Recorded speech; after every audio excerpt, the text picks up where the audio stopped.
Christian values lie at the heart and soul of Western civilization. It is solely responsible for the Enlightenment. The notion that human beings have intrinsic worth is not a notion that can be discovered from science. Science tells us we are simply an agglomeration of cells in various firing synapses. The idea that human beings have inherent value springs from the Christian idea that we're all equal before God. That comes from the idea that as human beings, we are created as individuals made in the likeness of God, and therefore we have to value the rights of other human beings. Christian moral structures were what provided the grounding for a social fabric that allows for freedom to flourish. It is therefore no surprise Enlightenment was exclusive to Western civilization. The only civilization at the time or since that values individual rights before God. Many people today attack Christianity because the values are rooted in faith as opposed to logic. Unfortunately, everyone's moral framework is rooted in assumption. How we live a moral life is rife with questions about how we ought to view other human beings. With an atheistic materialist worldview, that claim human beings are just atoms with no inherent worth, with the illusion of free will, it's very difficult to make a moral case why you should act in a certain way, or as though you have free will. Why should you act in the interests of others as opposed to your own?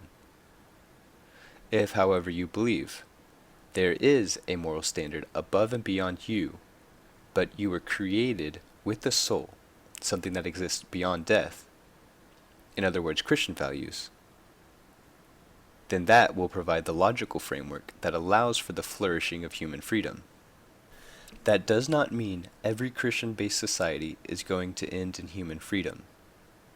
Often, religion, like any human institution in history, can be used for tyranny and for human suffering. This, more than anything, highlights the brokenness of man and the necessity for Christ the Redeemer. The idea that religion is responsible for the majority of historic human suffering is untrue. The vast majority of wars have been conducted in the pursuit of profits, or power, or waged for territory or tribal supremacy, even if religion has been caught up in some of those pursuits. The belief that science is the only path to truth, and all religions are equally deluded and destructive, has taken a hold in much of the debate over atheism. The movement, whose key figures include Richard Dawkins, Christopher Hitchens, and Sam Harris, is an ideology that arrogantly celebrates an understanding of everything through reason. I'm under no illusion about the fact that religion is routinely used to justify heinous crimes. But the 20th century is filled with examples, namely Stalin's Soviet Union and Mao's China, that did not need God as an excuse to commit genocide against a state's own people. Atheists are no more or less capable of evil than anyone else. It seems that mass murder and war is a sin of commission. In other words, human beings are generally only prepared to fight and kill in the name of something. It can be a god, but it can also be a political philosophy, like Nazism or communism. Maimonides, Thomas Aquinas, George Washington, they all recognize that if you want to have a free country, you have to have a moral social fabric. In Washington's farewell address, he wrote, "Of all of the dispositions and habits which lead to a political prosperity, religion and morality are the indispensable supports." One of the saddest things that we've seen in modern society is people rebelling against churches, people saying church is bad, people actively fighting against church, suggesting the church is the great oppressor, and that as soon as we get rid of church, things will move in a far better direction. That is obviously untrue. The degradation of Western civilization is directly implicated in the destruction of organized religion, in which many people found community. Individualism, without any sort of teaching in your own moral debt owed towards others, ends with hedonism. and it ends with narcissism, and it ends with societal collapse. So, if you want that balance between virtue and liberty, you need Christian ethics. This is why the French Revolution was a failure. The French Revolution tried to create a secular morality without the framework of Christian morals. And it turns out it is very easy to discard the individual. It's incredibly easy to say the individual does not matter as much as the collective. A culture that values the collective over the individual, like in the USSR, China, Vietnam, North Korea, Cambodia, Cuba, or fascist regimes like Nazi Germany, very easily become oppressive. Some cultures are, objectively speaking, better cultures. This is because some values are better values. A culture that does not value tolerance, like in Iran, where they throw gays off roofs, is an objectively inferior culture. That is not to say the people are inferior in any way, simply the values that they hold. This is precisely why multiculturalism is impossible. Some values other cultures hold are mutually exclusive from the West's idea of free speech, of equality and consent of the governed. I mentioned this in my BLM video when discussing how Western corporations pander to both the human rights abusing Chinese government and the liberal audiences in the Western market. What makes Western culture the greatest culture history has ever seen is the moral framework of Christianity, and thus of liberty and of natural law and individual rights. I've heard atheists cite Euthyphro's dilemma as a reason to denounce religion.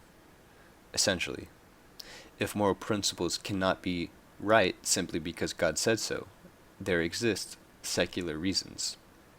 If those secular reasons then do exist, why not skip the middleman and go straight for the reason?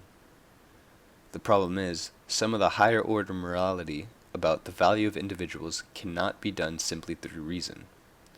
There's a whole line of rational thought that is considered immoral. For example, eugenics, the Übermensch and the master race of Nazism. Logically speaking, the goal was to purge genetically inferior people so as to create the ideal gene pool in a perfect race of people. Besides the death toll in millions, one could reason that the ends justify the means. We know things are wrong either because the reasoning for them is wrong, or because the premises for which the reasons are founded on are wrong. If it is the latter, we have to acknowledge the value of what has been handed down as opposed to tabula rasa reason.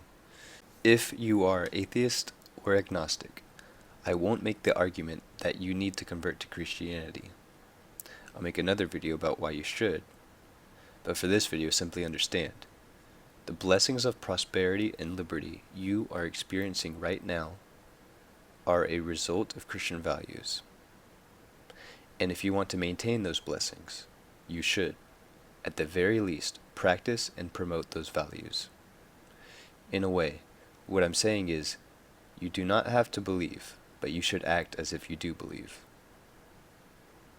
Additionally, it would be unwise not to read the world's most sold, most transcribed, most influential book of all time, the Bible. Again, you don't have to believe every word of it. In fact, most Christians don't. They don't take the whole book literally. It was, after all, written at a specific time for a specific people. Some of the laws, especially from the Old Testament, do not apply today, and I believe some of the writings were never to be taken literally in the first place. Moral laws, on the other hand, are wholly just and unchanging. Their purpose is to promote the welfare of those who obey.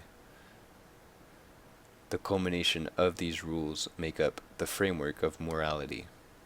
After all, without a God, there is no objective good or evil. If you accept the values of Christian ethics, that of love, of joy, of peace, of patience, of kindness, goodness, faithfulness, gentleness, and of self-control, I promise you will experience a more satisfying life. Thanks for watching.